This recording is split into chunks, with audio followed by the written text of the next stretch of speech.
It's the KQ Morning Show, 92 KQRS. I'm Steve Gorman. This is the KQ Morning Show. It is Tuesday, October the 31st, Tommy, and that's Halloween. Whoo, baby. Happy Halloween, all you little punks. Get out in the snow. Enjoy it. Uh-huh. Yeah, Mother Nature said, yeah, you're going to be trick-or-treating for a little less time than you were expecting tonight, baby. No, it'll melt. Will it? I don't know. For Halloween, I seem to be the only one on the morning show who arrived in costume. Yeah, that's right. I am in costume as myself from yesterday. Same clothes. Same clothes. That's right. 2 straight days. I never left. I got home yesterday. I was indoors all day. I woke up late today after a hard night's sleep, and I said, you know what? I'm just going for it. I don't care. And none of you noticed, or at least you were too polite to notice it, so thank you. Costume at Party City labeled Everyday Steve. Yeah. Everyday Steve. I thought it was still Monday. Baby. Myself. What's that? I said I thought it was still Monday. Oh, well, you know what? Whatever it takes to get you through it, man. It's a special day for everybody. Happy Halloween. Happy first snow. That's exciting for me. I'm still in the honeymoon phase with these Minnesota winters. Halloween tradition around the Gorman house is we all eat a lot of pea soup. Pea soup? Why pea soup? Because that's what they used in The Exorcist for the vomit. Oh, of course. Because we want to channel The Exorcist in our home, ladies and gentlemen. That's right. If you're going to tune up some horror films, if Halloween gives you the mood to check out some old scary classics, pea soup is what Linda Blair sprayed all over the room in The Exorcist. I would spray that all over the room if Mom fed me pea soup. That was the one vegetable she didn't torture us with. The only vegetable as a kid I couldn't choke down, and I've never even. This is true. I've never even tasted pea soup. I can eat peas now, but pea soup would just be like my favorite thing in the world is soup. So I can't stand the concept of soup that I don't love, and I pretty much love every soup. Never will try pea soup. It's just a thing. I'm comfortable with it. Here's the deal. Soup has to smell good. Pea soup does not smell good. It smells like, it's already been eaten once. Buttermilk, also something to me that doesn't, it's never smelled good. The smell of buttermilk as a kid would make me retch. And there was always like gallons of milk in the Gorman fridge, and there'd be like one quart of buttermilk. And I was like, who's drinking this? My granny would drink that, and just curdly, horrifying looking thing. And it always made me sick. And at least once a month, I would open it and take a smell just to make sure, to make sure the decks hadn't been switched on me when I wasn't looking. Buttermilk and pea soup right there. So, Linda, by the way, in The Exorcist, let's go right back to this. The Exorcist, the first ever horror movie to be nominated for Best Picture at the Oscars. Did you know that? I did not know that. It was nominated for Best Picture. Wow. But did not win, though. No, it was beaten by The Sting, which I guess checks out. The Sting was Best Picture. Yeah. Oh, I didn't know. All right, yeah. Right. But when you see that scene, when Linda Blair's character, when she does hurl all over Father Karras, the exorcist, there was a tube that was used to, shoot the pea soup / devil vomit out of the child's body. It was supposed to hit the actor in the chest. Okay? Yeah. Now it misfired, and it literally sprayed him in the face, and all that disgust is genuine. That wasn't Father Karras. That was the actor, and he was really upset they were going to use that in the film. He's like, no, that was not. And they're like, what are you kidding? It was the best moment of the film. Yeah, man. Yeah, accident my ass. That's like an alien when it bursts out of the chest of the patient on the table. They didn't tell the cast that was going to happen. Yeah, I didn't know that. So the reactions are genuine. Oh, that's fantastic. Boy, The Exorcist was one of those. See, I heard about it for years before I finally saw it. Yeah. And so it wasn't as disturbing, because you just, anecdotally, I already kind of knew her head's going to spin around and she's going to vomit on the priest and all the things that were going to happen. The movie that really did freak me out, and you mentioned it the other day, The Omen.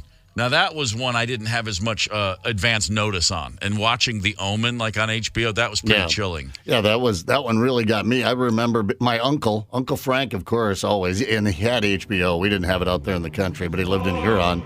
Right. So he had HBO. And he would let us watch whatever the hell we wanted. Yeah. They could see boobies and all sorts of fun stuff. Sure. And The Omen was on. And, so I watched that, and I remember he dropped me off at home.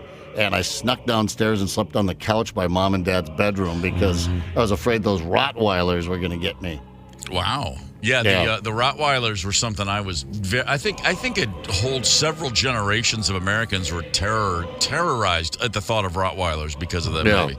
I see Rottweilers now, and I love them because everyone I've ever known as an adult's like a little smushy, sweetest little guy in the world, and he can bite my head off, but he's just a little lap dog. Yeah. But as a kid, man, if I saw a Rottweiler, I crossed the street for years and years. How about this?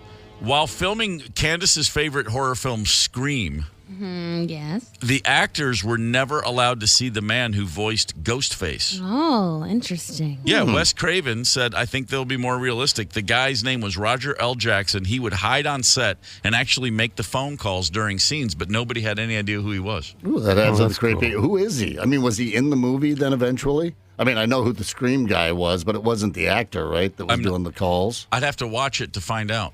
Yeah, no, it wasn't. Roger L. Jackson, that wasn't his name. It was something, I don't know. I'm forgetting now. But and it was the two kids. It was the two young dudes that were working in tandem together. So I don't know who Roger L. Jackson is. I just dropped a bomb that Candace hasn't responded to.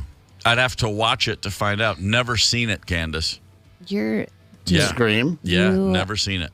I don't know. I watched the first 20 minutes last year. I heard a podcast where they were talking about how great it was. So I was like, all right, let me watch it. And then I watched it, and I was like, 20 minutes in, I got something to do. I just can't. Yeah, so it's just like a lot about the nostalgia for me because I watched it with my friend Laura like when we were like 7, and it was like so scary. And then, but then we just started watching it all the time, and then Scary Movie came out, and it was just like all this. It's a cultural thing. I think I've watched most of them.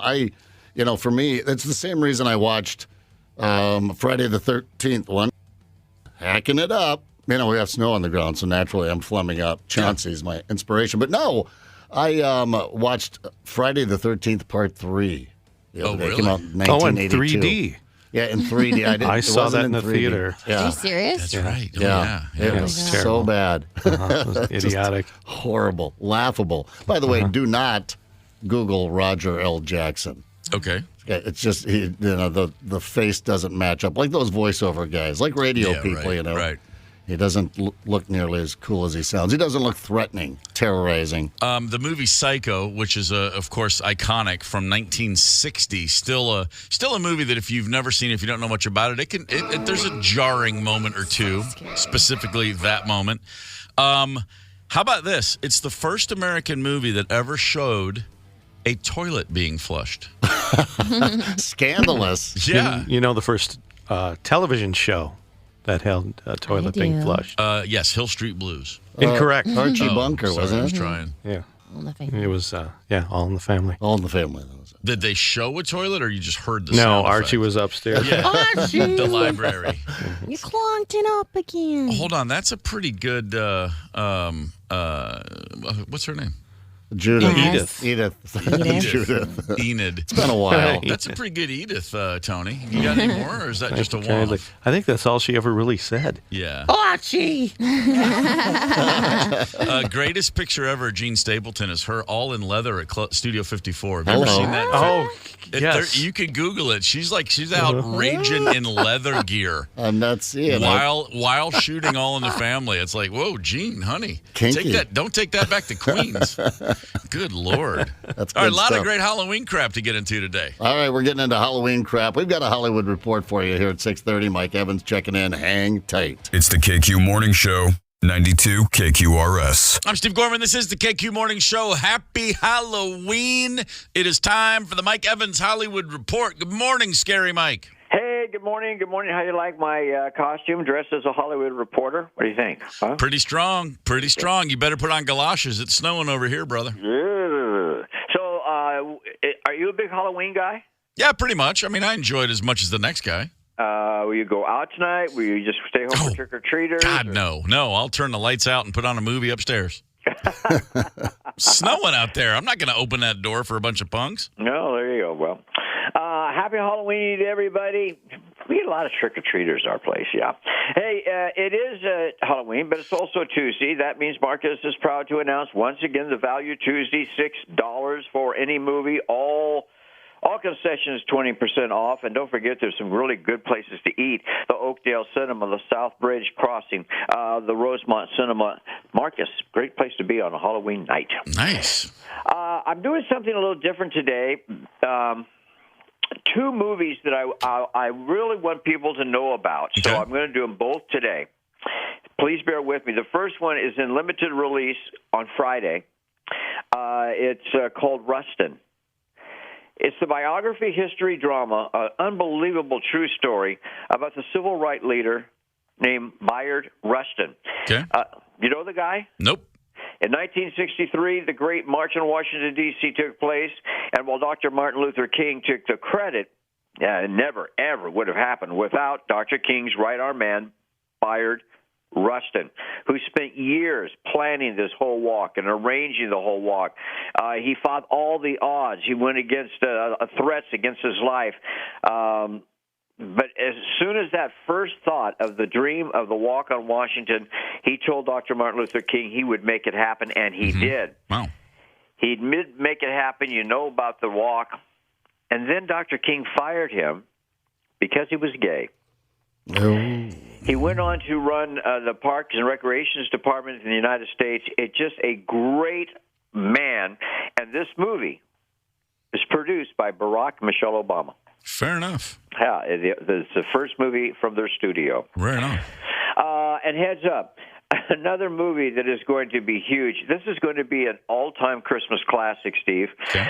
Coming on November 10th, a week from Friday, it's called Holdovers. It's another must-see movie. It's great storytelling, great acting. It'll make you laugh. It'll make you cry. It'll make you think. Now, it's set in the 1970s at a prep school during the 2-week Christmas break about a teacher who nobody likes, but down deep cries for understanding. A student who nobody likes. So a jerk, down deep cries for understanding. Okay. And a middle-aged cook who just lost her son in Vietnam. And the three are stuck there at this school during the long, cold 2-week Christmas break because they have no place to go. Got it. The relationship goes from being contemptible to hatred. Then they open up and start sharing with each other. And I guarantee this is going to be a Christmas classic that will last for years. Please tell me William Shatner's involved. It stars Paul Giamatti. Bart Giamatti's kid did well for himself. Oh, I liked it when it was the Breakfast Club. Tell everybody who Paul Giamatti's dad was. Bart Giamatti, the short-term commissioner of Major League Baseball who banned Pete Rose and then died the next day of a heart attack. Let me ask you something. I mean, you covered a lot of baseball. I have too. Should Pete Rose be in the Hall of Fame? Yeah, he should be on the cheaters wing, but yeah, he should be in there. Absolutely, he should be in the Hall of Fame. Yeah, asterisk before and after his name, but it's nuts that the all-time hit leader's not in there. Absolutely. And speaking of baseball, I'm going to end with this. One of my inside guys, sometimes he's right, sometimes he's wrong, called and said, hey, here's a tip for you. The two of the best pitchers in baseball will have new homes next year. We'll see if he's right. He says L.A. Dodger Clayton Kershaw will become a Texas Ranger. Okay. California Angel Shohei Ohtani will become an L.A. Dodger. That makes perfect sense. That'd be good. Yeah. So you're going to put up a movie, turn off the lights, go upstairs, and not answer the door. Pretty much, yeah. I don't know. No, if the kids come, we'll open. But I don't know if our neighborhood. It's first Halloween in the new spot. I have no idea how many kids to expect or what's going to happen. But again, the snow is throwing me. Halloween and snow. It's a first for me. I can imagine that. I mean, being from California and Hawaii, snow. Wow. We're going to go to our daughter's house for Thanksgiving. Our middle daughter, she lives in Washington, D.C. She said sometimes it snows there for Thanksgiving. Sure it does. Yeah, I've been there. I've been in that city on Thanksgiving Day, Mike Evans. That's a true story, and I don't know if there was snow or not, but yeah, it's cold that time of year up there. I do like Washington, D.C. Yeah, I can't find my way around. That whole spokes and wheels thing is a joke, but I like a city on a grid myself. I hear you. There's no grid there. It'll go sideways and counterclockwise and spokes and wheels. Yeah, it's called being drunk in the 1800s. when I'm in Washington D.C., I cover all of the presidential elections and the inaugurations. Plus, I have a daughter there, so that kind of helps. But I love the Capitol Grill. Okay. On Constitution and Ebbets Grill. Wow. Okay. Which is really a great place. And who doesn't love the space Smith Brothers Get it out. Come on, Mike. Smith Brothers Smithsonian. There you go. There it is. I love those. I love that kind of stuff. Yeah, I can get lost in there. Yeah. Okay, well, sorry I stumbled on you, but have a great day. Happy Halloween. Everybody be safe and eat a lot of candy. See ya. See ya, brother. Mike Evans, Hollywood Report right there. I thought he was going Smith Brothers. That's what I thought. There was like a cough drop factory or something I'd missed. I thought he was going Mitch McConnell there. Could have been. Yeah. Could have been. I've had a lot of great nights in Washington, D.C. The greatest, I'll just say it, 1987, long road trip from Atlanta to see Tom Waits at the Warner Theater. Oh, cool. On the tour that was filmed for a concert film called Big Time, which you cannot find anywhere. And that's it's a great concert film. If you ever get a chance to see Tom Waits Big Time, hey, do yourself a favor, check it out. Tell him Steve said it's pretty good. Great show. Great show. An epic road trip story. A car pulled over in Anderson, South Carolina. 3 guys sleeping in a car. The answer to the question, is it possible to put too much oil in a car, was emphatically answered, yes, it is. Yeah. It's a story for another day. But right now, it's important that I think we look back for a history lesson. On this day, Halloween in 2010, for the first time in Major League history at a World Series game, Rangers Ballpark in Arlington, Texas, 2010, not one but 2 former presidents attended the same World Series game. Not surprisingly, that would be George H.W. Bush and George W. Bush. Went to a ball game together. Can you imagine the Secret Service, how excited they were to hear about that one? Yeah. Oh, cool. He wants to go to the game? Oh, wait, but HW or W? Both? Oh, for God's sakes. I mean, man, what a just a logistical nightmare. But, hey, I'm sure they had a good time. Kind of like a big reunion, isn't it? I haven't seen you since, when do those 2 crews get together? They're separated by about, 15 years. That's a lot of people at the ballpark getting excited right there. It's the KQ Morning Show, 92 KQRS. Zep, Tony, Candace, and Steve Gorman are the KQ Morning Show, 92 KQRS. I'm Steve Gorman. This is the KQ Morning Show. Happy Halloween. It is, in fact, a snowy Halloween in the Twin Cities. Oh, the kids aren't going to care. Just bundle them up, send them out. Your little cherubs of joy are going to be getting candy all night long. I'm excited. I'm not going to be a part of it, but I'm excited for everybody else. What if you're going as the ghost? Mom's going to have to throw something reflective on you. You're going to blend in. No one's going to see you. Didn't even occur to me. That changes my thoughts for the night. Walk the dog in a ghost costume. It'll look like he's walking himself. Remember the old leashes that didn't have a dog in them? Yes. Yeah, you'd see that at the state fair. Oh yeah, my grandma had me on a leash for sure. Yeah, wait, hold on. I'm talking about the leash that didn't have anything at the end of it. You were actually leashed? Yeah. Really? Oh yeah, they How'd do that with make you some feel? kids, yeah. It was probably essential. Was there a fetish or was there No, oh my God, my grandma, I said. Was there kibble involved? No, it wasn't around my neck either. It was just hooked onto my backpack or something. Was it a long leash? We'd go to Southdale and I would have to be on the leash. Was it one of those retractables? Like, did you have 25 feet to roam, or was it kind of short? I don't remember, but I do remember that it was pink. Oh, well, then that changes everything. Yeah, you should was lead fine. with the pink leash. I probably needed it. I was never leashed as a kid, but my mom did put me in a fluorescent lime green jumpsuit every day of my life for about a year because I would run, and I thought it was fun to get lost. And you could literally see this thing. It's probably made of a material that the FDA had banned already, right. or that the EPA had banned, I should say. Now we have Apple AirTags for that. You could see it literally through any number of stores in a mall, any number of trees in the forest. You could see me at least 100 yards. So I never got lost and stayed lost. Yeah. Plus, any mom asking, "Have you seen my kid in the little green jumpsuit?" Everybody would remember that kid. Yeah, he's That's over exactly there right. behind the clothes rack. Yeah. Halloween for the Gorman household as a kid. I have the family photos to prove it. Just to give you an insight into the budget for the Gorman house in the early 70s, there was a brief period of time when my mom was like, "I'll just make your costumes." Yes. And there was a bat. There was a couple years where my brother Doug and I went as. She's like, these are Batman costumes, and literally what it was like an orange sheet with a black bat on the chest. That was it. Done. With some holes, and we were like, this is more like a ghost with a weird pumpkin vibe, and you're Batman. We're like, okay, cool, whatever. I broke free. My favorite Halloween ever. I went as the Hunchback of Notre Dame, which was just a pillow in the back of my sweatshirt. But my sister gave me ghoulish makeup. Oh, yeah. And I mean, I looked like, like I'd been worked over by a street gang. It was like a big black eye and weird cuts on my face. And I liked it so much, I insisted on wearing it to school the next day. On November 1st, I went in full-on Quasimodo makeup to school. Nice. And I was not received nearly as hot as I thought I was going to be. No? No. People were like, seriously, what's wrong with you, dude? Come on, we're fourth graders now, man. Grow up. Yeah, put your lime green jumpsuit back on. Yeah, didn't really work for me so well. But it's Halloween, and then I think back to... Think about this. You know how everybody always says, like, one guy tried to blow up a plane with a bomb in his shoe, and now we all have to take our shoes off at every airport, that whole thing. One guy thought about putting a razor blade into an apple somewhere, and I'm going to say probably in Detroit in the 50s. And I grew up thinking, if someone hands you an apple, the first thing you do is throw it. Because everybody's got razor blades and apples. Or cyanide. There was a cyanide scare with apples when I was a kid, too, which makes no sense. There was also, of course, spider eggs were the founding, basically what bubble yum was made of. So if you got bubble yum, you were like, that's made of spider's eggs.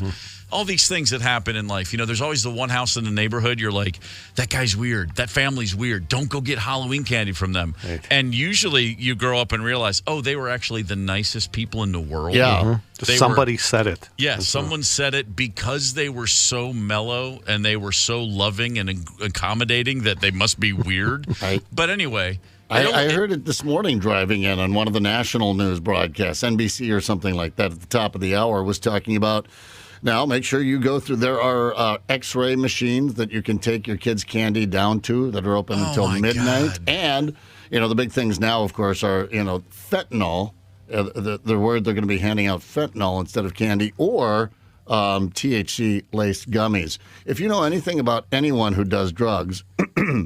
I would say that they're probably not going to waste it on the kids. They aren't going to waste it on the kids. No. And anybody who's going to do that also probably has an innate understanding that it will be okay when someone's dad hits you with a baseball bat.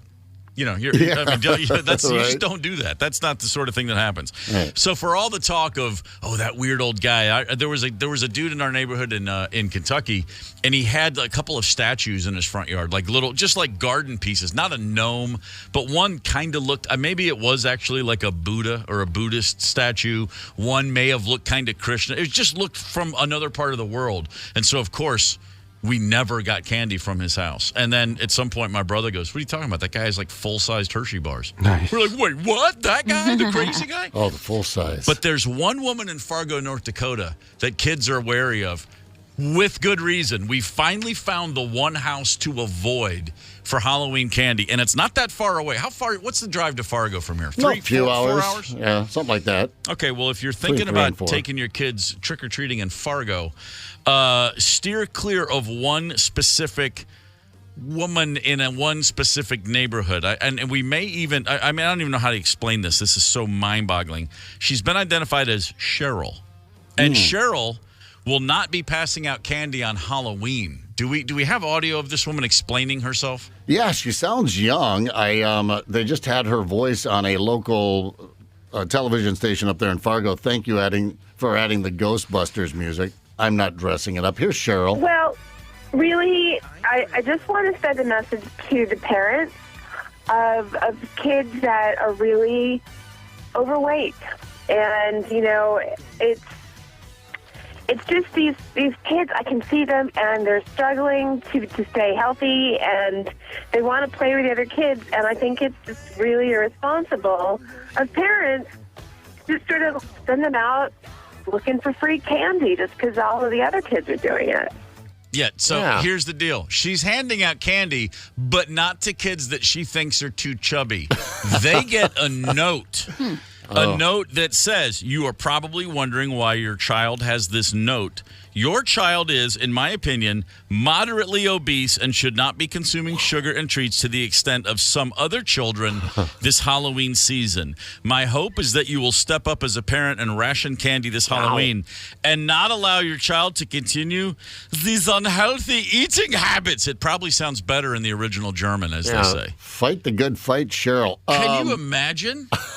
How many eggs I would slam into the side of our house? Let me tell you something. All the toilet paper. Mom would be pissed. The Gorman brothers alone would have put a reign of terror on this woman's home for years, much less any other kid in the neighborhood. Well, that's why she's going. But, the kids know where they got the note. Yeah, you're right. Then she's busted. Then Cheryl is outed then.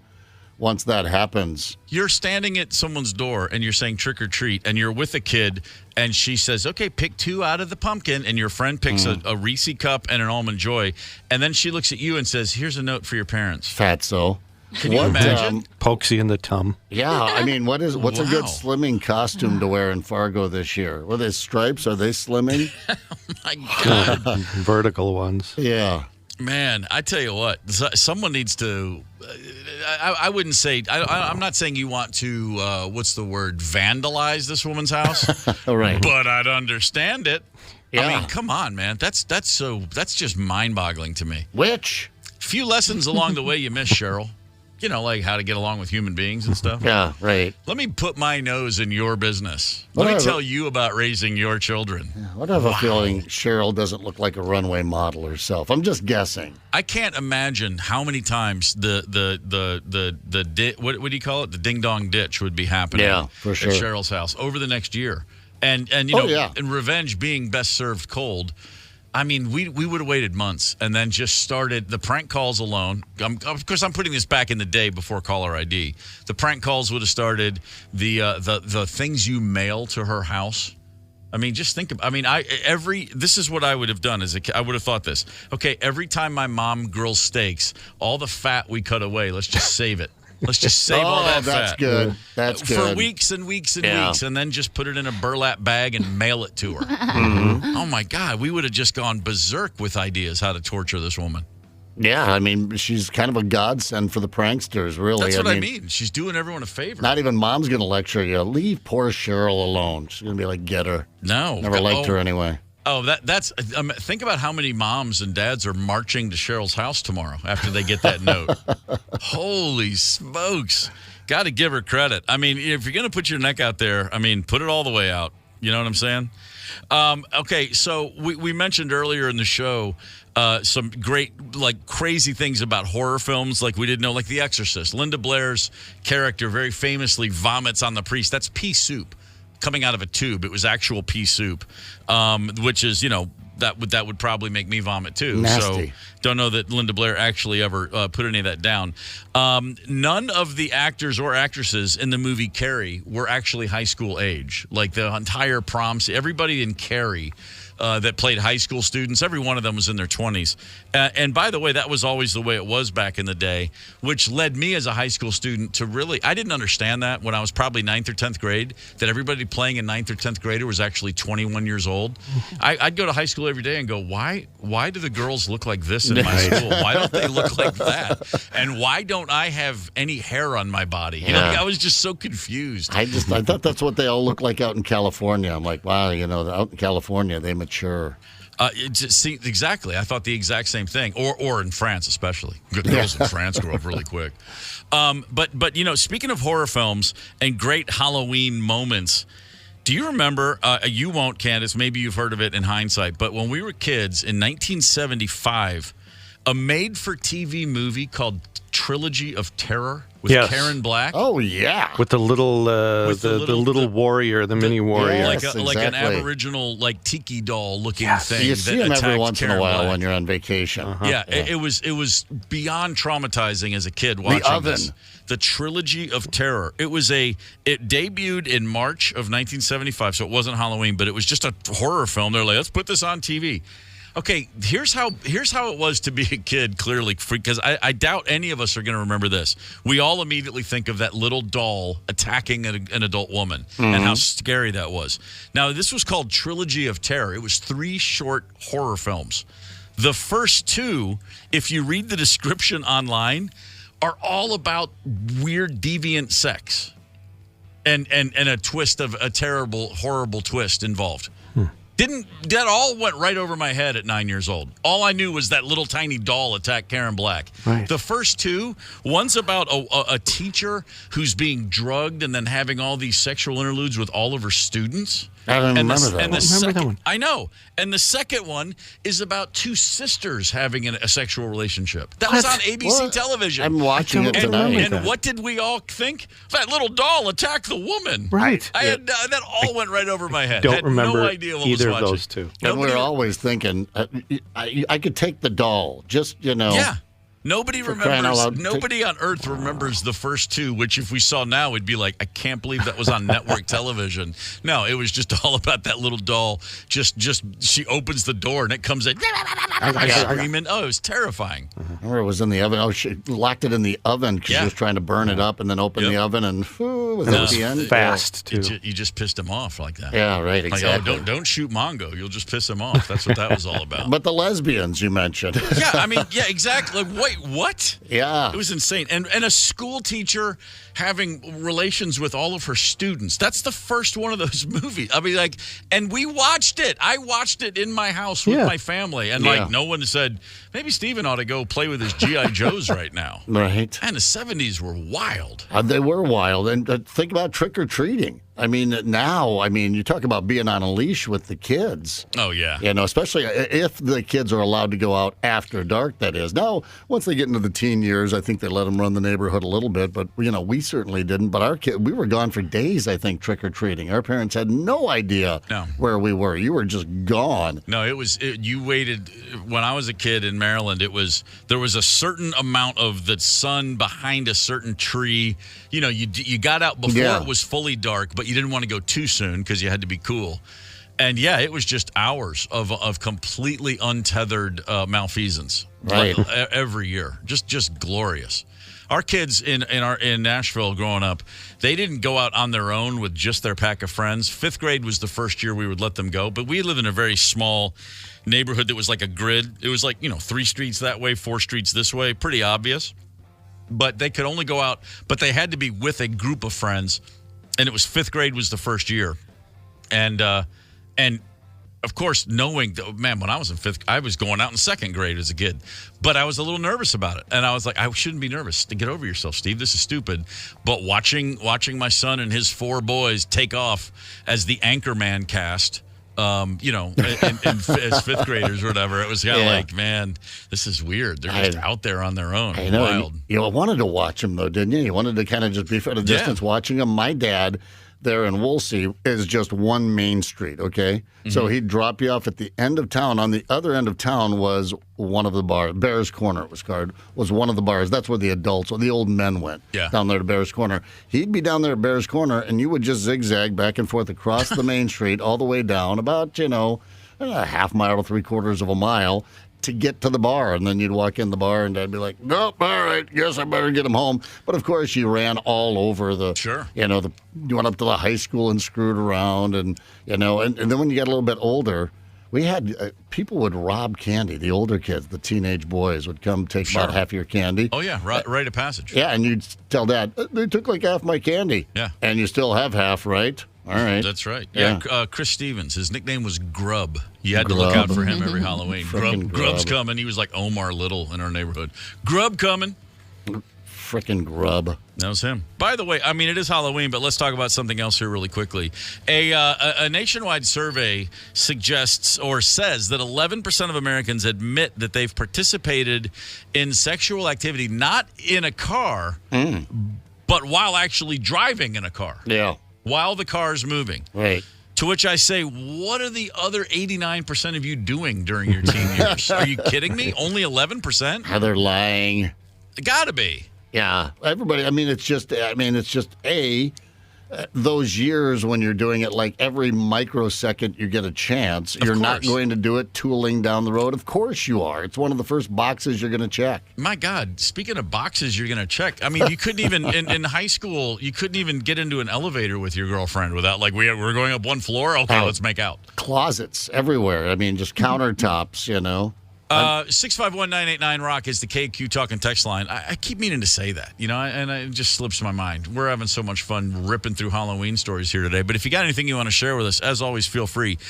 Back to the sexual activity while driving. 17% of men say they've done it versus 5% of women. Fellas, what's going on?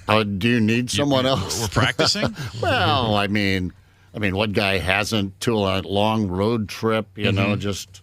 why not? 5% pass a trucker, give them a wave. 5% do say they've gotten into an accident because of it. Yeah, almost. I will say for anyone who's never seen The World According to Garp, you will question future sexual proclivities while in a vehicle, and they were just sitting in the driveway, for crying out loud, and we all know how that tragically ended. There was an accidental Lorena Bobbitt moment in that film. Spoiler alert: the movie's 40 years old. Come on, I'm okay with it.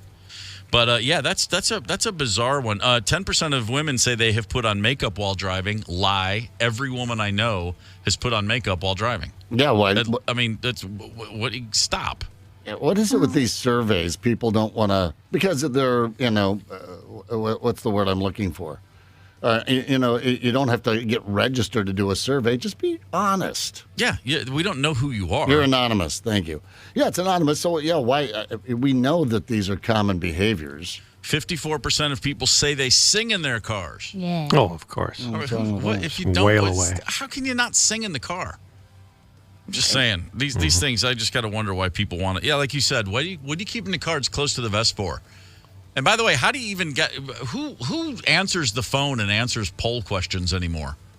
Yeah, I do it online all the time. When I'm looking up stories, they'll throw a little thing down there like, when was the last time you had Popeye's chicken? Popeye's, KFC, or Cane's? What's your favorite chicken? So I'll bite. I'll jump in on those because then they give you the results and I can see how normal and right I am. Sure. Yeah. Well, what is the best chicken sandwich these days? Well, I'm a Chick-fil-A guy. Are you? Yeah, I still am. Yeah. What do you do on Sunday? What do you do on Sunday? Popeyes? Oh no, you get 2 on Saturday. Oh, okay. All right, fair enough. Speaking of weird things people do in cars, my wife told me this story yesterday. She heard it somewhere, and Tony just shared this. In Death Valley National Park, we had a bizarre accident over the last couple of days. A Swiss couple in a rented camper van. So they're from Geneva, the Death Valley, driving around in all the open land of California. I can't believe how big the country is. They're driving around. I don't know if that's how Swiss people talk, but for the purposes of this story. Well, we don't either, so I thought it was spot on. They're driving through Death Valley National Park. Yeah, it's beautiful. And yeah, exactly. And they're in their rented camper van. Mm-hmm. And the guy driving slams on his brakes. Why? Because he sees in the middle of the highway a tarantula. Oh, for God's Or as they might have called it, the tarantula. A bug. They see a tarantula, and the guy literally slams on his brakes. It's a spider. It's not a puppy. It's not an orphan from a burning building. It's a tarantula. Okay, it's not a nun with with a stroller. Yeah, I mean it's a tarantula. Yeah, dude slams on his brakes. A 24-year-old Canadian on a motorcycle is right behind the camper van who doesn't have time to apply his brakes and slams into the back of the van and ends up hospitalized. He's injured. He's injured. My wife actually heard that the motorcyclist was killed. The report Tony sent said he was injured and hospitalized. The tarantula survived just thank fine. God. He just kept walking like tarantulas do and found himself in the desert where he belongs. I'm thinking, first of all, as a cyclist myself, you're out in the frickin' desert. You don't need to be following that close. It does take a lot longer to stop a motorcycle. Those 2 little wheels, there's not much contact on the road, so people can't just, lock them up and get it stopped very quickly. But you've got some room out there in the desert. I think you give yourself a little extra room because of hoople heads like this, especially when you see things like rented camper vans. Yeah. You've got tourists out there. They're about ready to swerve or do something stupid or slam on the brakes because they saw a bug. They've said a great percentage of unexplained accidents are probably caused by bugs. Like a bee gets into your car. And someone will swerve and go off the road. My son did that. He is terrified. My wife's allergic to bee stings, and so my son, who has been stung by a bee without a reaction, just assumes he is too, and he can't shake it. And he did not crash his car, but he told the story of driving in Nashville and a wasp flew in, and he completely lost. I mean, he was like, "Thank God nobody was coming at me. He would have had a head-on collision." I think there's an argument for that. You're being impaired. There's something in your face. It's a bee. It's going to sting. Sure. Get out of here. But a bug out in the middle of the road. I was never so pissed one time as there was about a half hour out in Montana, of all places. Traffic is stopped for about a half hour. What am I thinking? Herd of elk here around the corner? You got some big bison laying on the road. Right. Gotta hope it wasn't a semi-jackknife. Hope everyone's okay. No, it was ducks crossing the road. Oh, wow. Everybody stopped for the ducks crossing the road. Yeah. Yeah, and then and the ducks wouldn't cross the road. They just sat there. Yeah, well, that's why they don't tell why did duck cross the road stories. They don't. Just mow slowly creep into. You can slow down, just slowly. The ducks will get out of the way, but if you stop, they might just sit there. Maybe they like the attention. Duck. I don't know. I am a duck. I love ducks. We know. I love them glazed. We know. Yeah, under glass. They're so cute. Smoked duck. Fun fact about your buddy Steve: I cannot eat duck. Why? What happens? I literally have allergic reaction. If I eat I have had pate, which is what, duck liver? Yeah, it's goose liver. Goose liver. Okay, well, that's why. So pate's fine, but I have had duck breast or duck meat served to me in a variety of fashions over my life, and I've never swallowed it once because I kid you not, if it hits my mouth and my body it's like, no, I'm like allergic to it. Something happens when I try to eat duck, and I've tried because I'm like, I've got to get over this. People say this duck's amazing. If I put a piece of duck meat in my mouth, it does not. My body violently repels it. Well, now we know how to destroy you. Yeah, I mean, how many different ways can we get duck? I asked my doctor. Steve? I literally asked my GP about it, and I've Googled it several times. I got nothing. I can't come up with it. It's just a me thing with duck. Maybe the fact now we did call my father his name was Donald, so we always called him the duck behind his back. It's psychosomatic, dude. It probably is. I was going to say, there's always that theory. It's psychosomatic, but if you're going to be allergic to something, duck's fine. I mean, I love duck, but I don't. Let's be honest. I eat it maybe twice a year, maybe. So, Thank you for being honest about that. Let's be honest. Let's just put it out here. Okay, how many times do you have caviar a year? Hot shot. I passed on caviar. I didn't have because I've had it once. It's just super salty. I like super salty, but I'll go for I'm a commoner. I'll go for anchovies if I want super salty. I'll just go for some good old-fashioned potato chips for sure. Yeah, there you go. That works for me. Yeah. Duck. What's the thing with caviar, speaking of which, where you see like chefs and they're preparing something that involves caviar, and when they taste it, they don't pinch it with their thumb and forefingers. They put a scoop of caviar on their hand, right? Like on the outside. Like a tequila shot. It's it's so weird. Yeah, it's like it's not salt. It's like where you would put the salt to lick your hand. They put the caviar there. Anytime I see that, I just think I'm not eating anything that guy makes. Right. He's licking his hand. He's putting right. Stop licking your hand. Hey, I want to share a quick story from my hometown. Right. No one cares about Hopkinsville, Kentucky here but me, but this is a great story. And this just happened last night. The police chief of this town in Hopkinsville, Kentucky, Jason Newby, heard a call on the radio that there was a house fire. And he was around the block, and he raced over, and he got there before the fire department. And he is a single-story home, and he just ran around the perimeter of the house looking in the windows, and he looked through a window, and he saw someone in there, and the house is filling with smoke.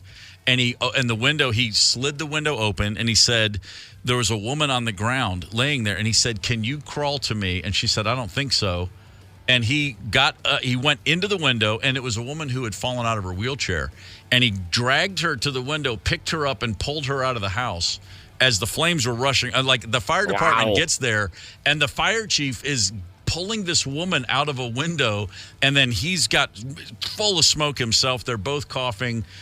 She's hospitalized just to observe. He hacks his guts out, coughing out all the smoke for 10 minutes, and then shakes it off and says he's fine. The guy literally went in through the window and then carried out a woman who couldn't walk. Yeah, all before the fire department even got there. They're a different breed. Strong story. Good job, Chief of Police Jason Newby. Yeah, not bad. Never heard of him. I'll call my mom today, and she'll tell me all about it. Oh, honey, he went to Hopkinsville High, and in 1992, he stubbed his toe. She's got a story about him, I guarantee you. Well, Jim and Marcy Kennedy. Didn't you get the email? They emailed the morning show here. My husband and I need to meet you. I'm from Kentucky. My sister lives in Hopkinsville. My husband was the first person from the state of North Dakota to play D1 soccer at the University of Louisville. Wow. His roommate was from Hoptown. Hoptown, baby. Yeah. You're damn straight. Of course, it's actually the University of Louisville, but that's okay. Yeah, well, let it go. Letting you know there are two people out there that gave a rat's ass about your story. Glad to know I'm not alone. Thanks for letting me share that. It's just that's a good story from anywhere. It just happens to be from my hometown. Yeah, that is a good one. Right now on the KQ92 talking text line, 651-989-ROCK. 2 callers, please, 9 and 2. We're playing a little spooky, a little kooky. For your chance to win tickets to Iron Maiden. What else? It's Halloween, Tuesday, October 22nd. Next year, that's 24 at Xcel Energy Center. Prize provided by Live Nation. And a runner-up today gets a 4-pack of tickets to the Hard Water Ice Fishing Expo. That's happening November 17th of this year through the 19th at the National Sports Center in Blaine. Thank you to the National Sports Center for those tickets. 651-989-ROCK. Dial up. Good luck. And hang tight. It's the KQ Morning Show, 92 KQRS. Zep, Tony, Candace, and Steve Gorman are the KQ Morning Show, 92 KQRS. It is Halloween. Good morning. It snowed. In case anyone's wondering what's going on for Halloween tonight. Bundle up, send them kids out, have a good time in the snow. It's going to be fun for the people that are involved. I'm tapping out. I'm just calling it right now. If you want to get candy at the Gorman house, come early, because once that sun goes down, I'm not gonna be a part of it. That's all there is to it. Scrooge. How many bags you load up with? Are you going with like 8, one big bag? See, that's the thing. I'm just gonna get one big one because I don't. It's first time in the neighborhood. Yeah. And the way our place is set up, I just don't know that we're gonna get a lot of foot traffic. That means you'll get a lot of foot traffic. I just remember the first time I set up out in Montana when I moved out there. I was in this little neighborhood and I thought I got like 8 bags of candy and jack-o'-lanterns, the whole thing. I was ready. The light bulb outside, I switched it to orange. And I was all ready to rock and roll. Not one freaking kid stopped by. I started like walking around the neighborhood with my bag of candy. I went looking for them. And the next year I moved to a different place, and it was it's a little townhome thing. And I thought, well, I don't even see any kids around here all night long. Ding, ding, ding. I was running around looking for, I don't know, anything. Here, take a shot. Here's some bacon. Yeah. This is like a first Halloween here in Minneapolis after 19 Halloweens in Nashville in Halloween Central neighborhood where, bags and bags and bags of candy every year. Yeah. In fact, the biggest, the first year we were there, 2004, that was clearly before other neighborhoods had figured out they could do the same thing, because everybody would just truck their kids into the neighborhood, which is called Richland. 80 pounds of candy. 80 pounds? 80 pounds. And because every neighbor we had said, you got to go to Costco early, and you got to they have 10-pound bags, get 6 or 7 or 8 of them. And by the time the 9th person told me that, I was like, I guess we got to do it. And I kid you not, we had 80 pounds of candy, and it was all gone. It's like bags of lawn fertilizer. It's over 1,000 trick-or-treaters. Do you have a cutoff? It was insane. What about the teenagers that aren't dressing up? Do you draw a hard line or pick your battles? I give them grief, but I'm like, whatever. At least you're not out, maybe they are out holding trying someone to score up later. Some beer. Yeah. The exact opposite. When we lived in Atlanta, we were in a great neighborhood, but we were at the bottom of a hill. And like 4 houses up, when the hill started going down, that's where kids stopped trick-or-treating. They didn't want to walk down the hill because then they would have to walk up the hill. Where's that letter at? We could look at the cross street, like on our front porch, you'd look up 3 houses and you just saw hundreds of kids, and none of them would come down the hill. And it was like, man. And the first Halloween there in 95, we made jack-o'-lanterns. We had a screened-in front porch. We put up cobwebs. We were all excited. First homeowners, the first house we ever owned. And the doorbell rang once, and it was the defensive backfield for the high school football team that had just gotten out of practice. Oh, 4 6-foot-tall high school athletes in their like sweats. Trick or treat. We're like, really? Really? They're like, yeah. And we're like, okay, here. And they all got like 60 pieces of candy because we're like, well, you're the only ones coming. Have a good time. The coach made them run the hill. They Pretty figured. much, yeah, that's exactly what it was. So because it's Halloween, what better day on earth than for us to offer to our beloved listeners some Iron Maiden tickets? Come on, man. Iron Maiden, October 22nd, 2024.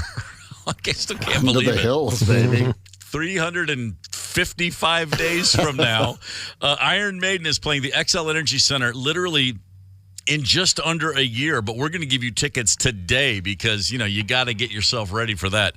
Iron Maiden, next October 22nd, we've got 2 tickets to give away, and in order to do so, we have to play a little game. Tony, what is today's game? Going with the flavor of this fine eve.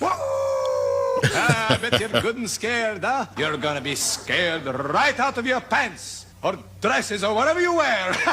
Spooky, isn't it? Kooky. Oh, wasn't that scary? The KQ Morning Show presents... A little spooky. A little kooky? Yeah, it's just a little Halloween trivia, a bloody battle. So we're going to give you statements, and you just tell us, are they real or fake? Pick the real one. I like it. And I really like the Count Floyd intro from SCTV. Sure. The best part about that was always Eugene Levy. Woody Tobias Jr. was his sideman. Yeah. Horror film actor. What a name, Woody Tobias Jr. All right, so we got, this is great, a little spooky, a little kooky. Mm-hmm. Let's do it. Candace, we have 2 callers ready to play. Who's contestant number 1? Wade from Chaska. Wade, good morning. Hey, good morning, everybody. How you doing? We're great, brother. How's your Halloween so far? Well, I escaped death on the way to work, so that's a bonus. Ooh. Man, but if there was ever a day to cheat death. Was there a near-death experience? There's just a lot of cars and ditches, and there's some semi or something sideways on 212. There's a lot of chaos. Wow. Yeah, scary. The first snow of the season, everyone has forgot how to drive on snow. I got here in January, and I remember I said this that first week. I was like, I just had this thought that everyone up here knew how to drive in snow, and all of you laughed. Like, oh, God, no, it's ridiculous, because I couldn't believe how many wipeouts I was seeing. Yeah. That's kind of fun. Forget every year. Yeah. Hey, listen, it's at least we all know what to expect now. Wade, we have got Iron Maiden tickets in the balance here, so good luck to you, sir. A little spooky, a little kooky. Let's do it. Wade, number 1, the night the veil between this world and the next was especially thin. The ancient Celtic Fall Festival that was a precursor to Halloween was known as A. Samhain, B. Sam Drucker, or C. Sam Malone. Hey. Yes, sir. Sam Malone's hairpiece. Hain. Wow, Sam Hain, Glenn Danzig's former band name, Sam Hain. He went from Misfits to Sam Hain to just good old Danzig. I missed the Sam Hain years. Yeah. Yeah, I look like Glenn Danzig. That's right. Wade, number 2, what does Halloween mean? A, to hell with Hal, B, All Hallows Eve, or C, Hallow Kitty? B. Correct. Hello, Kitty. That was a tough one. I know. Oh, there's going to be plenty of slutty kitties out there tonight. Hello, kitty. Yeah. Number 3, America's favorite Halloween candy. A, Zotz, B, Kit Kat, C, Reese's Peanut Butter Cup. That would be C. Yes, sir. Number 4, what was the original purpose of bobbing for apples on Halloween? Was it A, distribution of as much bacteria as possible for a disease party? B, the only way to acquire an expensive MacBook? Or C, fortune telling? That would be C. Yes, it would. Apples were marked with suitors' names, and which apple was bitten was the one the biter would marry. Oh, really? Back in the day. I had no idea. Wow, You had to kind of pin that thing to the bottom. It's almost impossible. Unless you had a really big mouth. Oh, that's the woman you want. I get it now. Wow, in my The day, one it that was can bite an apple. In my day, you just married the first girl who showed you her bloomers. Oh, yeah? I have no idea what that even means. Bloomers. Or where that Bloomers. comes from. I saw that in a show about farm life once or something. Sexy farmers. If you saw her bloomer, son, that's going to be the woman you have to spend the rest of your life with. Mm-hmm. Wade, number 4. What was the original name for candy corn? Was it A, Brent, B, B, chicken feed, or C, cavity clumps? Oh, boy. I'm going to say B. Good call. And your last one, which famous magician died on Halloween? Was it A, Harry Houdini, B, the Great Gormando, or C, Magic Mike? I'm going to go with A.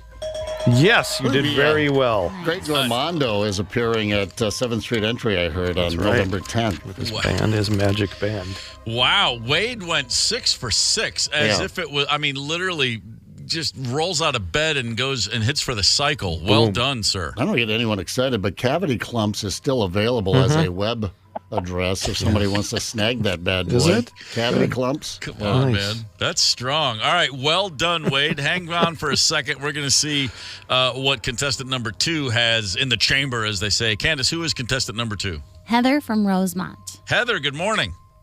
Good morning. How's your day so far? Not too bad. Just working. You're already at work. Yeah. Look at you. The drive in okay? It was all right. Not a whole lot on the road, so. Okay. Well, all right. Good. Yeah. So, all right. Now it's time to focus. We've got a little spooky, a little kooky to play, and we do have Iron Maiden tickets here on the table. So good luck to you. All right. Thanks. All right. Let's go, Heath. Number 1. What candy was given to soldiers during the Korean War? Was it A, Sour Patch Kids, B, Wily Wallaby Licorice, or C, Tootsie Rolls? I'm going to go with C. It was Tootsie Rolls. They would airdrop them to troops for treats and for plugging bullet holes in vehicles. How about that? Is that true? Mm-hmm.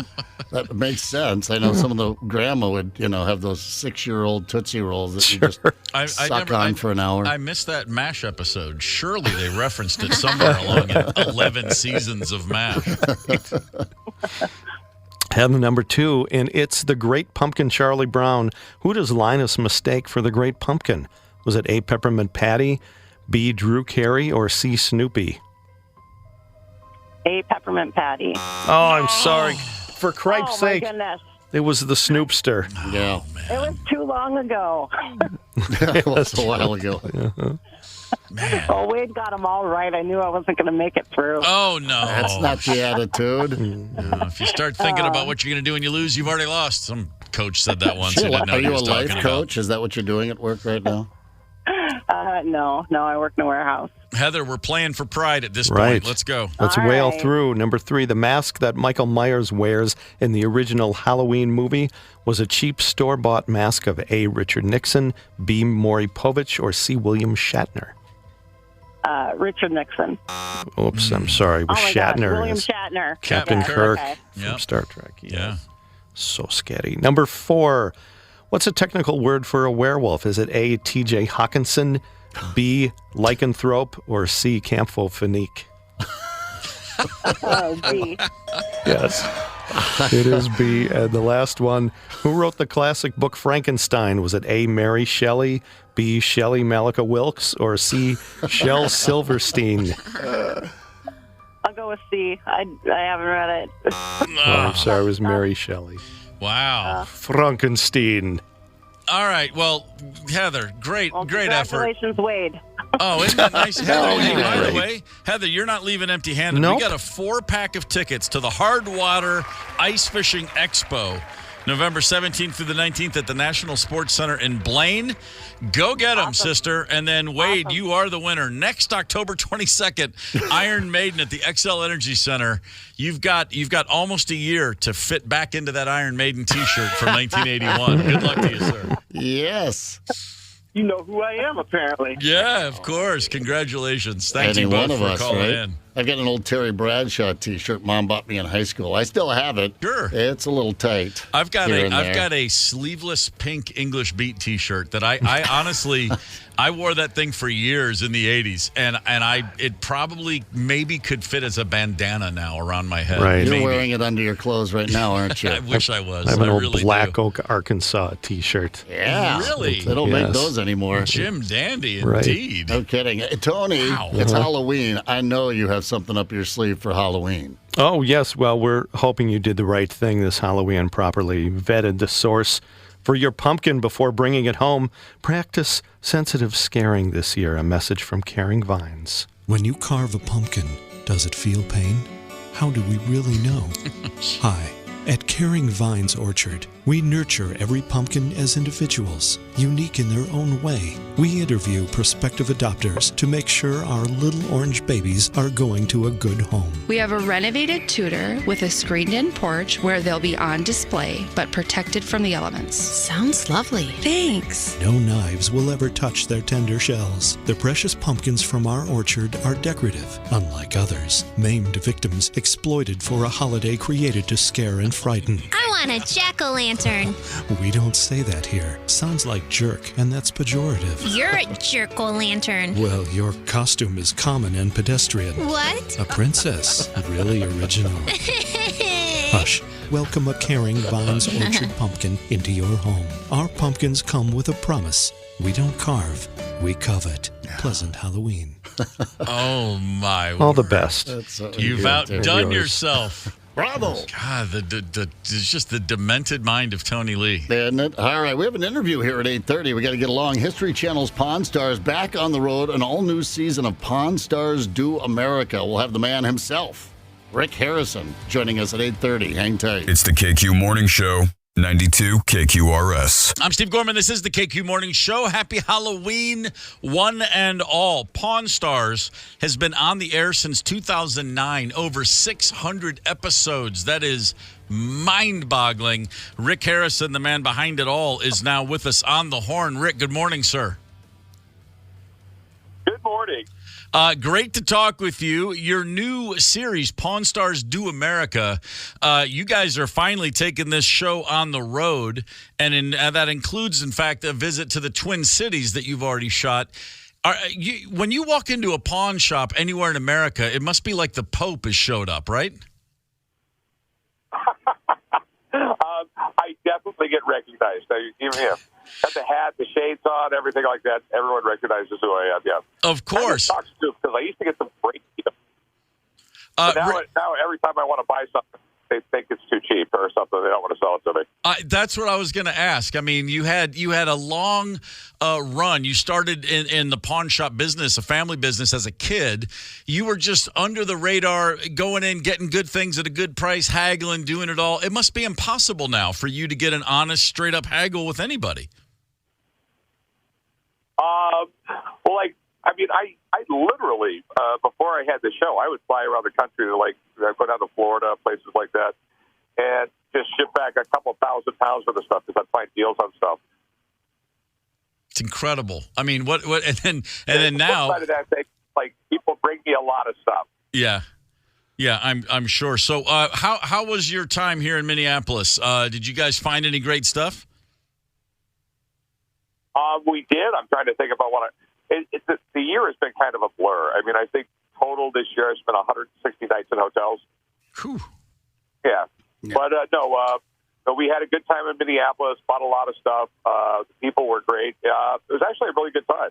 There, Rick, seems to be a different mood to the people that you're meeting out there on the road as opposed to back home at Gold and Silver in Vegas. I suppose there's, at Gold and Silver, you're getting people there in Vegas. They need a couple of bucks. They want to bring something in. But out on the road, first of all, it's like a rock tour. It's kind of cool to see you guys make your entrance like rock stars. But, yeah, a kind of a different person that you're meeting out on the road that you might otherwise in Vegas. It's really depends on the where you're at. We're in Michigan, we get tons of car stuff. Down in Kentucky, it's tons of horse stuff, bourbon stuff. I got a bunch of treasure stuff down in Florida. A lot of really old historical stuff in Boston. And Salem, people collect a lot of really weird witch stuff. Yeah, right. So there's a little bit of everything. How is it traveling with the guys? Are you okay on the road? Do you guys have to travel separately? I know this kind of works into the show sometimes too, but there again, you don't have the old comfort of home. You guys traveling okay? Right now we're filming in Phoenix, and I said, you know what? I'm going to bring my motor home where I have my own kitchen and I can make my own meals, and I have my own little house on my wheels, and I'm just going to sit in that for a week. Yeah, totally checks out. No question about it. Rick Harrison's with us on the KQ Morning Show, star of Pawn Stars, which is now mind-bogglingly over 600 episodes. What were your expectations going into season 1? What do you remember thinking you hoped would happen? I'm thinking, like, this is great. If I get a season or 2, it's going to be great for business. I mean, that's sort of the reason why I did it, because I thought it would be good for business. Right. I never thought I'd be like 600. I don't know, 600 and something episodes. I'm on it. I think 150 countries, 38 languages. It's kind of mind-boggling because I'm still just kind of a redneck from that has a pawn shop in Vegas. But it's been an amazing ride. I absolutely love it. I still have fun. I get to work with my son, and I get to work with Chum all the time. And life is still great. It's pretty fantastic. Rick Harrison, still just a redneck with a pawn shop in Vegas, but now it's in all caps, as it should be. Rick, I imagine if someone asked you this question every day, every hour, you'd have a different answer. But, okay, just looking back, the craziest find, most unexpected, you paid $10 for something worth $1 million. Give me just one example of a really amazing find that jumps to the top of your mind when I ask. I mean, there's been so many things over the years. I mean, like someone walking in with a NASA rocket engine that was piloted by Neil Armstrong. I mean, that he found at an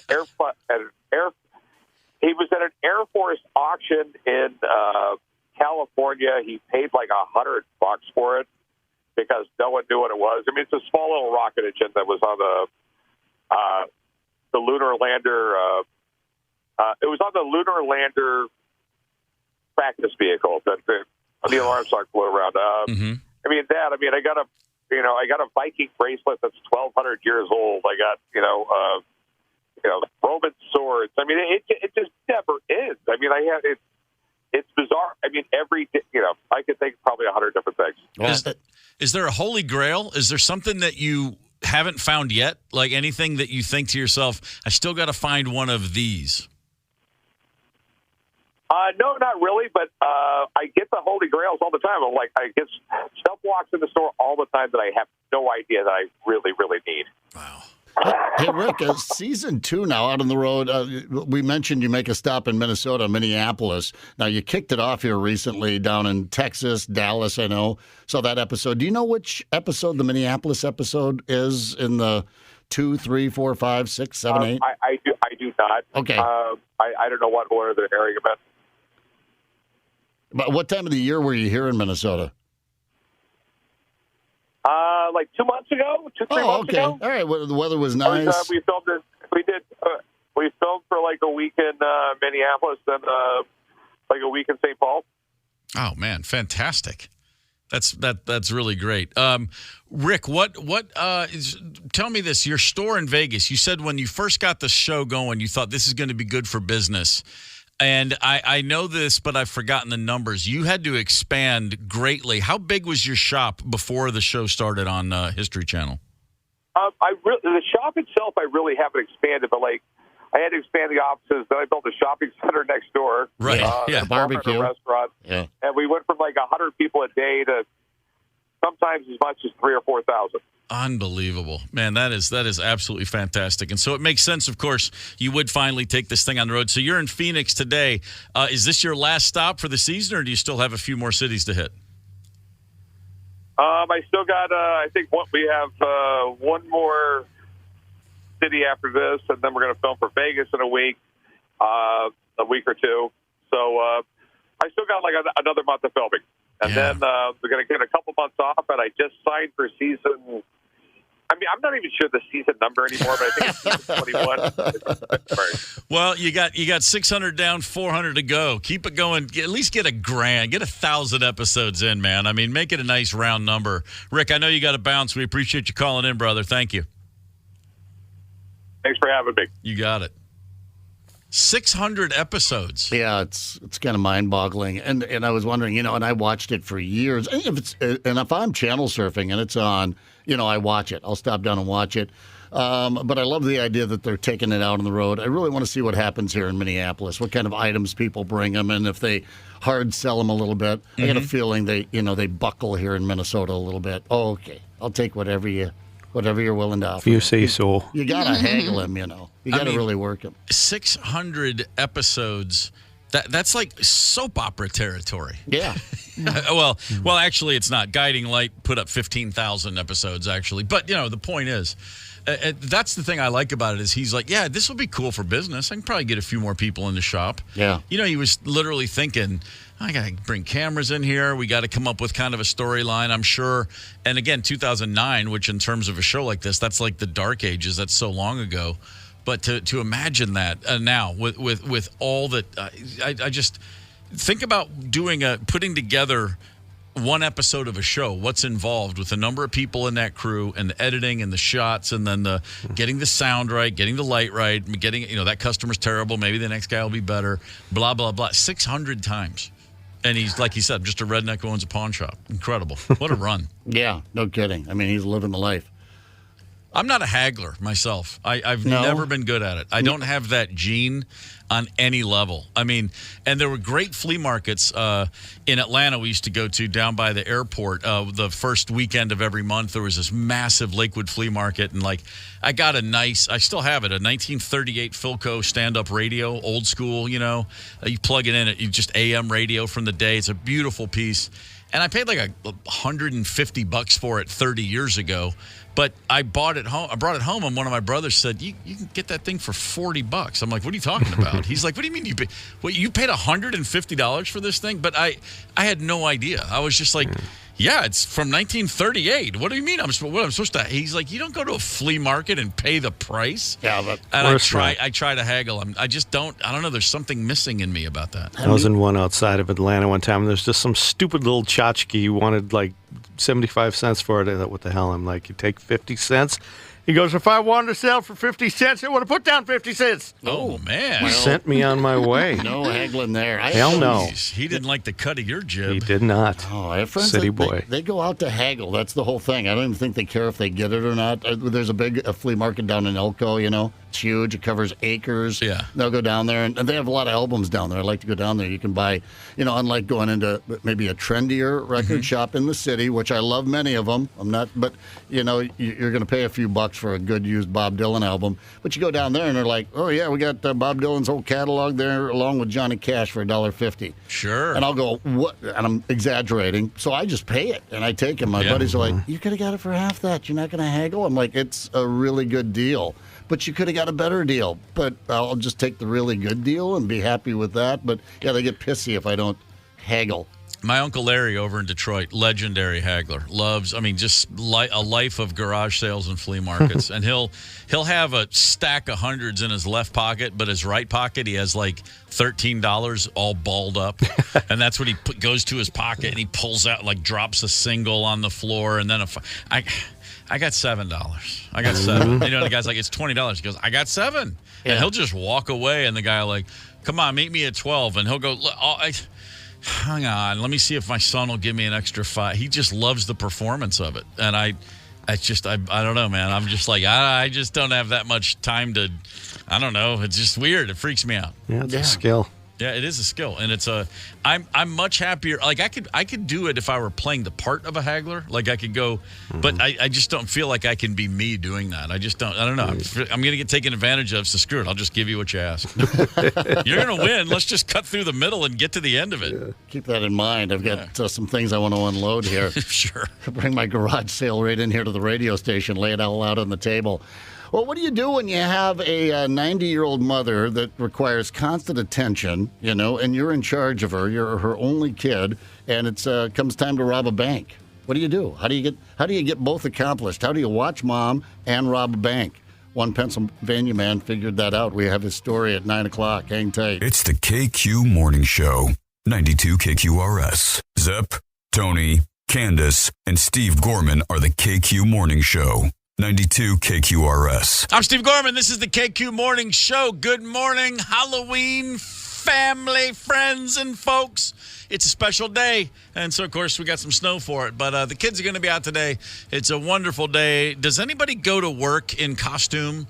I am in costume today. I am dressed as Steve Gorman from yesterday.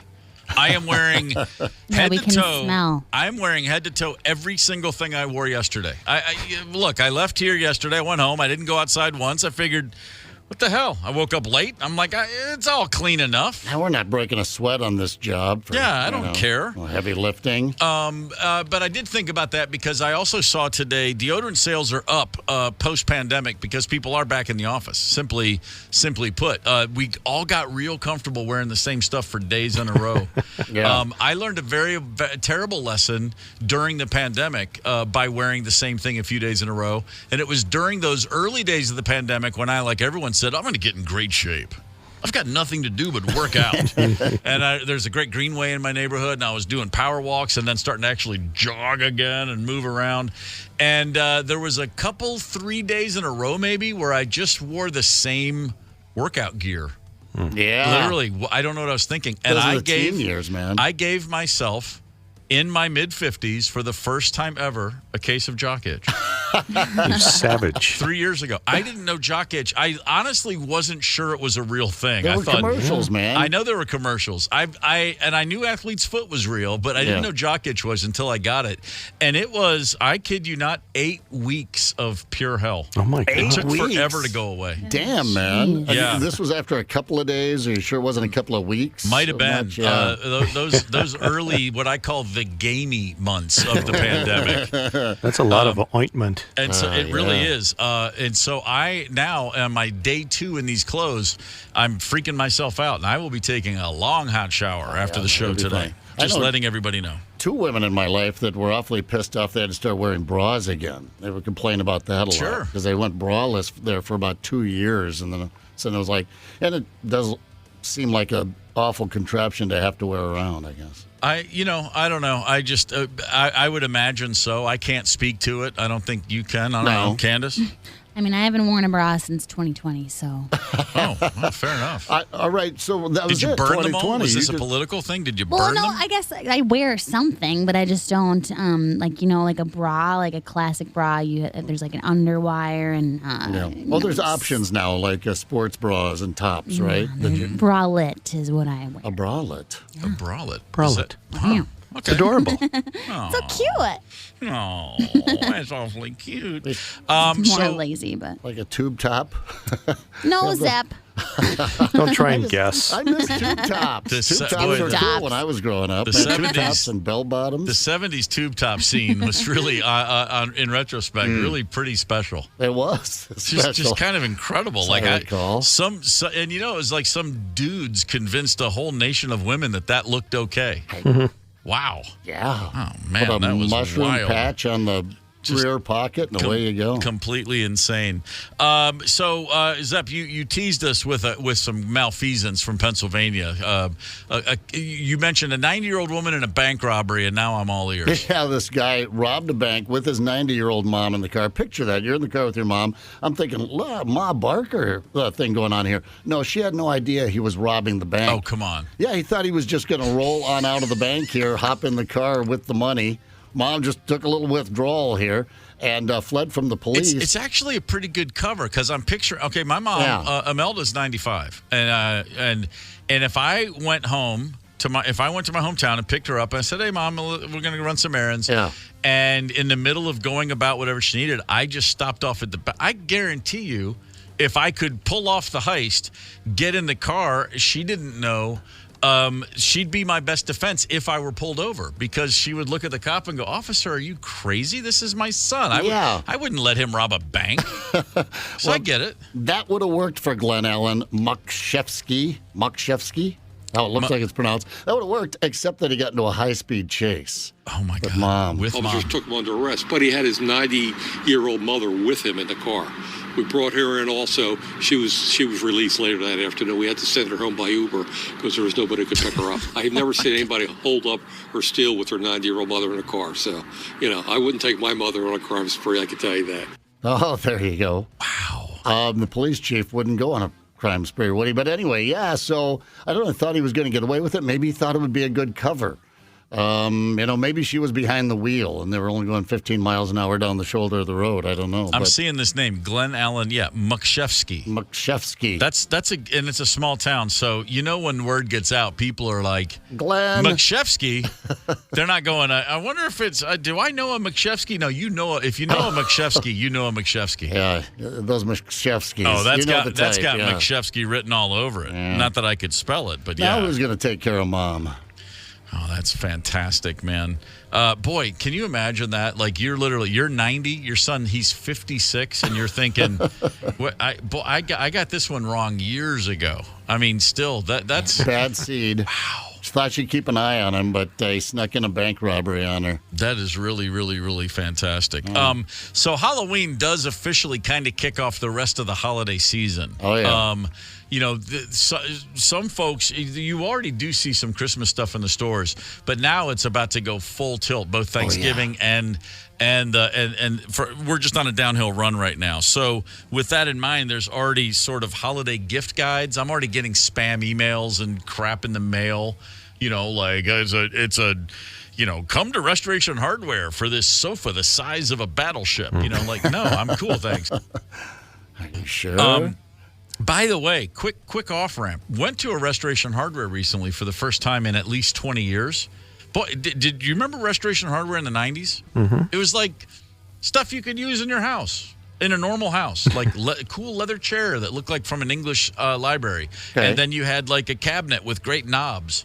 Restoration Hardware now looks like some Vegas douchebag Bitcoin billionaire's idea of what a house should look like. I don't know anything about it. I don't know if I've ever been to one. I went to the one down south. I'm sure good folks at that chain of stores, but no, it's really weird. It used to be one thing, and now it's a whole different thing. Modern. Well, you got to go up to the roof and have a few mimosas, then go down. Okay, exactly. You start your furniture shopping with mimosas, and then it's giant rooms with furniture that literally I've never had a house that could fit one of these couches in it, like anywhere. Have you been over to Unique? It's fun to go. It's just fun to go. It's a very good brunch spot for girlfriends to go. It's very Instagrammable. See, 20 years away, I guess I missed a lot. Yeah, it's kind of like, I remember when Banana Republic used to be like safari clothes. Remember that? Right. In the 80s. The first time I went to Banana Republic, it was like pith helmets and stuff. Yeah. Pier 1 Imports was the items that been imported from Pier 1 the Imports. tropics. My older sister, my cool sister Susan, had an apartment in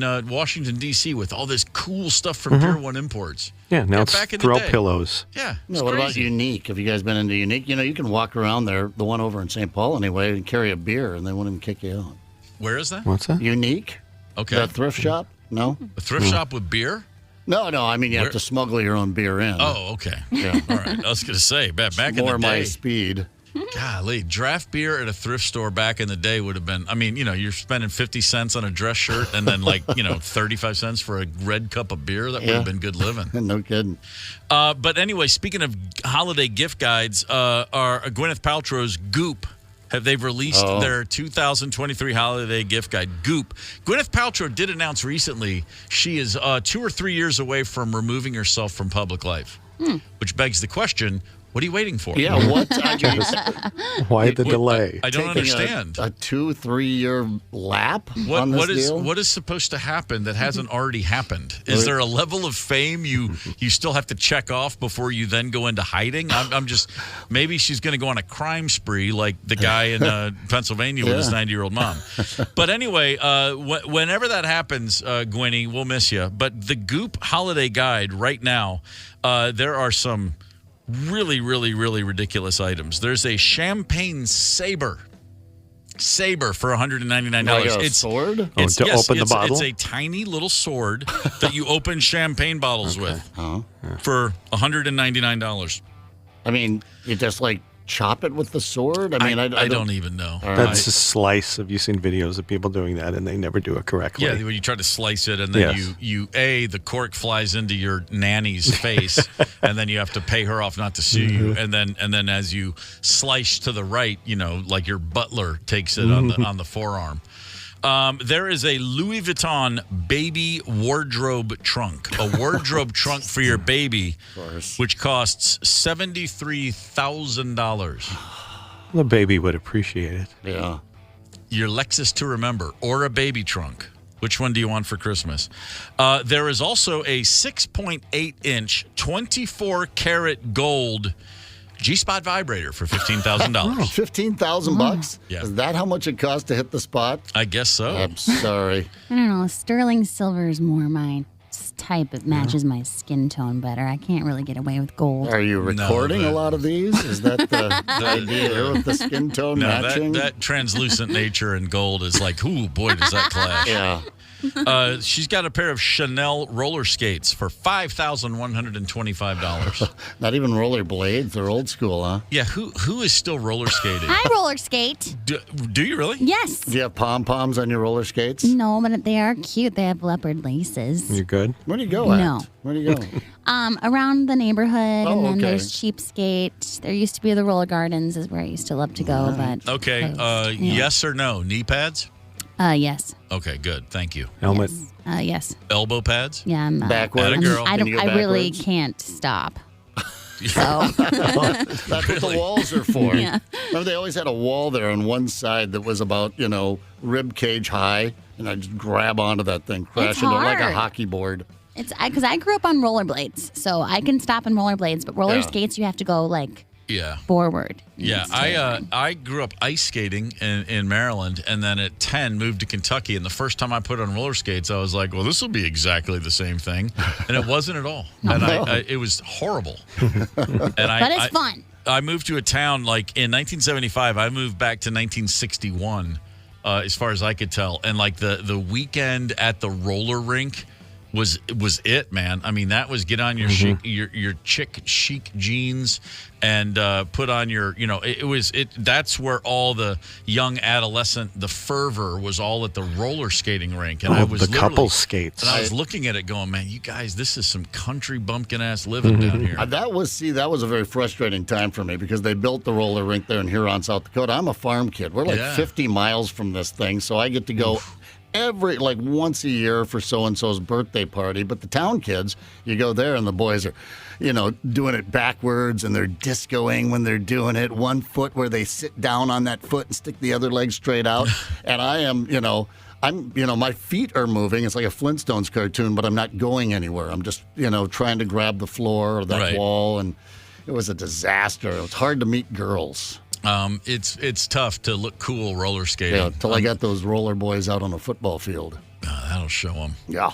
That'll show them. Finally, Goop is offering a leather tennis ball holder. A leather tennis ball holder, not a euphemism. It actually is for tennis balls. It's a leather pouch. It holds 4 tennis balls. All right. 4.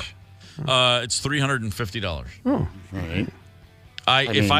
I think if I'll need 2. I think if I saw somebody with that Goop leather tennis ball holder pouch, I would say, "Can I see that for a minute?" And then I would slap them with it.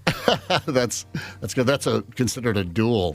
Wonder what her new scent is. And that would be the scented candles. Her belly button. Could be. Maybe it's the scent of victory in court. Remember the whole lawsuit skiing thing? She took that guy to the cleaners out in Utah or something? Yeah, that was, I don't know. I think it might have been in Colorado. Regardless, this guy said that Gwyneth Paltrow ran into him. Yeah. And he was seriously hurt. Gwyneth Paltrow, what do you think she goes for? A buck, Soaking wet, 120 pounds. Maybe. Come on, dude. Maybe. Get over it. My brother Jim was a large man. He was 6 feet 6 inches tall and a pretty good skier. And he lived to do one thing on the slopes, and that was identify the total douchebag ski champion guy who would be on the lift talking about, when I was at Mont Blanc in the French Alps. You've got he's out in the Poconos, and then you got Johnny Vale trying to get him be impressive. And Jim would target those guys, and he would go down the slope, and again 6'6", and he would ski up next to a guy and go oh, and do the whole thing, and he would grab onto to douchebag ski guy. Like, just picture a John Hughes movie, the high school quarterback douchebag, but on skis. Jim would find that guy, and he would ski right up next to them and do the whole thing like, I can't stop, help. And he would grab the guy, and every time, and then the guy would steady him, and he'd go, oh, thanks. And there'd be that 3 seconds where they're skiing together, and every one of those ended with my brother upright, still wobbly, and that guy laying on the snow. That's awesome. He would ragdoll guys to this. It was incredible. And why that drove them so nuts, in particular, is because of their look. They were out there. Everything was. That's what I mean. Their fashion, the headband was just right. Guys, the goggles were perfect. These are gentlemen that would never have fallen otherwise. Yeah. And when you have seen. When you see someone throwing people down like that, not violently, but just he'd make sure they ended up on their ass. That was that man was a gift to us all. I salute your brother. Yeah, good stuff. I might pull that one myself yet this winter. I don't even know the guy, but I feel like I do. Well, just picture me, but taller. Gotcha. You, but taller. It's the KQ Morning Show. 92 KQRS. I'm Steve Gorman. This is the KQ Morning Show. That was Bitch from Sticky Fingers by the Rolling Stones, and holy smokes, that song just absolutely cooks. It's kind of nuts to think the Rolling Stones, like when that record was released, those guys are still in their 20s. Wow. Like if you that sounds like men playing rock and roll music. And of course, when you're a kid, 29's old, you are a man. But yeah, just kids. The Beatles were all 29 when they broke up, or John and Ringo were. The rest were younger. The Stones in their late 20s putting together all that great music, and now in their late 70s doing the same thing. The Rolling Stones now have a record about their records that no one else has, and I dare say no one else probably ever will. I guess McCartney could still maybe put something together. Maybe in 40 or maybe in 60 years, Taylor Swift can chase them on this one. Here it is. They are the first artist to have a top 10 album in the 60s, the 70s, the 80s, the 90s, the 2000s, the 10s, and now the 20s. That is Forever. Absurd. Yeah. Absolutely absurd. That's a great way to put it. Absurd. You can't really fathom it. No. I mean, in the 60s, from 12 by 5 through Let It Bleed, 13 albums released in the 60s. Most of every one of those hit the top 10. In the 70s, Get Your Yayas Out, Sticky Fingers, Hot Rocks, Exile, more Hot Rocks, because you just need more greatest hits records. It's Only Rock and Roll, Made in the Shade, Metamorphosis, Black and Blue, Love You Live, and Some Girls. That's just their 70s output. That's a Rock and Roll Hall of Fame career just in the 70s. The 80s, Emotional Rescue, Tattoo You, Still Life, live gig, live album, Undercover, Dirty Work, Steel Wheels, 90s, 3 records, Voodoo Lounge, Strip, Bridges to Babylon, 40 Licks, Bigger Bang. 2010's one record. It's a blues covers album, Blue and Lonesome, which was really good. Yeah, it was. But by the way, of the 37 albums listed in front of me, 9 of them have been number 1 in the United States. The last one of those was Tattoo You. We'll see where Hackney Diamonds, if it hits number 1, but it is a top 10 album. Again, 60s to now, every decade, they have been on the top 10 album chart. That is just absolutely astounding. Really never sounded better. I did listen finally to Hackney Diamonds, front to back, first song to last song. And they're still doing new stuff. I mean, you've got Paul McCartney playing bass. Yeah, I saw McCartney. That's a Hofner bass, the very famous Beatle bass he always played. Andrew Watt handed him a Hofner bass, and he said, I got this for you. And Paul McCartney, this is the funniest part of the story. He said, what he said was, I've already got what I need it for. He goes, no, hit that switch. Check this out. And then there was this fuzz tone, and McCartney was like, oh, that's different.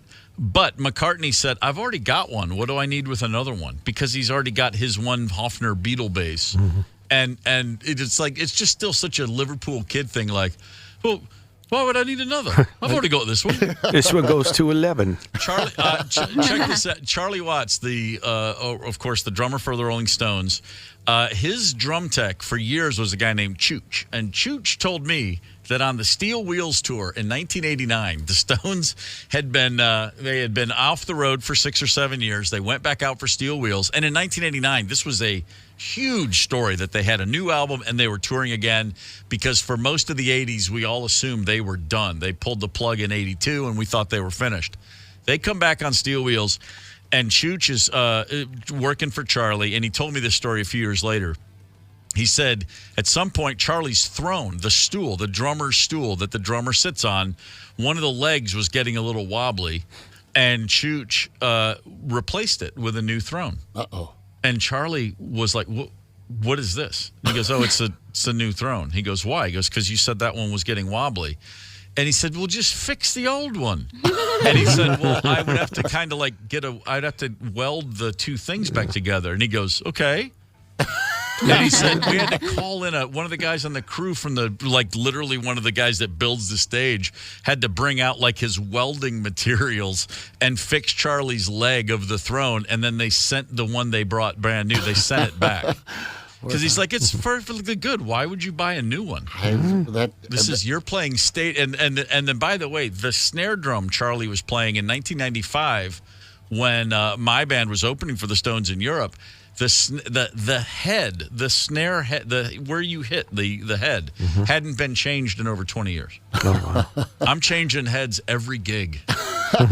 And Charlie Watts is like, no, it's perfectly fine. Leave it. Same drum kit, same cymbal, nothing. Wow. Those guys, those post-war Brits, man, they know how to stretch a pound. Yeah, I think the post-war kids, we were laughing at my dad because they have some plastic setup chairs from when they have company over, the cheapest chairs that you can get at Walmart, Costco, whatever. Mm-hmm. And the one Big Dad sits in, and the leg cracked. Mm-hmm. So he went out and got a couple of pieces of angle iron, bolted them. I'm like, Dad, I'll go to town and for $1, I'll buy you 5 more. Yeah. No, this one's fine. It's good. I fixed it. Leave it be. Yeah. I by the way, I've noticed as in my old age too, as I age anyway. Yeah, I would rather do just about anything than buy something new. Because at the end of the day, I'm just like, well, it's just going to be more crap. It's like I've already got an attic full of crap that I'm afraid to open the door and go sift through it. I got a basement. I'll do it. I got a basement full of crap.